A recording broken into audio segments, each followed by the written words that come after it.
آج کی یہ رپورٹ چنیوٹ کے علاقے ٹبا کمران گراں کے رہائشی اعجاز سیال کے بارے میں ہے، جس نے اپنی بیوی اور 7 ماہ کی بچی کو تیز دھار آلے سے قتل کر دیا گیا، جس کے بعد پولیس نے ملزم کو گرفتار کرنے کے بعد لاشوں کو پوسٹ مارٹم کرنے کے بعد ورثاء کے حوالے کر دیا۔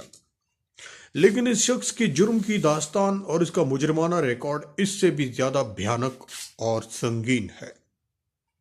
اہلیانہ علاقہ نے ایک ایسا انکشاف کیا ہے جو انسانیت کے رونگٹے کھڑے کر دینے کے لیے کافی ہے۔ اعجاز سیال نامی شخص نے جس خاتون کو قتل کیا، یہ اس کی تیسری بیوی تھی۔ اس سے قبل اپنی پہلی شادی پر اپنے گھر میں آئی خاتون کو اعجاز سیال نے کس طرح مارا؟ اس شخص نے اسے بجلی کا کرنٹ دیکھ کر موت کی نیند سلا دیا۔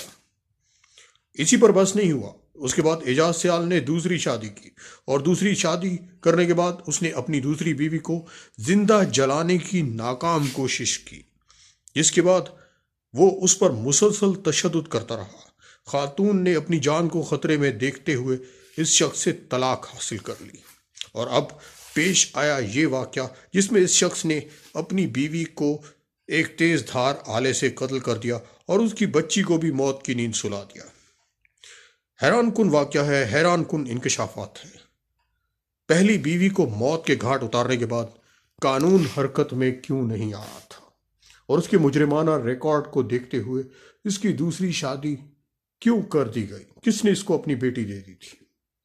اور جب دوسری بیٹی پر بھی ایک قاتلانہ، دوسری بیوی کے اوپر بھی ایک قاتلانہ حملہ اس شخص نے کیا تھا، تو پھر اس کے بعد بھی دوبارہ قانون حرکت میں کیوں نہیں آیا؟ اور تو اور یہ سب کچھ دیکھتے ہوئے ایک تیسری خاتون بھی اس شخص کے نکاح میں کیوں دے دی گئی؟ یہ معاشرہ اور یہ قانون اس قدر اندھا کیسا ہو سکتا ہے؟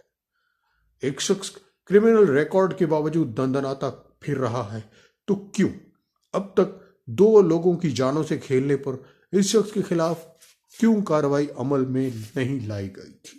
اور اتنا ہی نہیں، بلکہ آج جب کہ اس شخص نے 2 معصوم جانیں لے لی، تو کیا اس بار بھی قانون ویسی ہی غفلت کرے گا، یا پھر اس ایسے شخص کو قرار واقعی سزا دی جائے گی؟ یہ شخص سیریل کلر ہے، ذہنی مریض، یا پھر کوئی عادی مجرم؟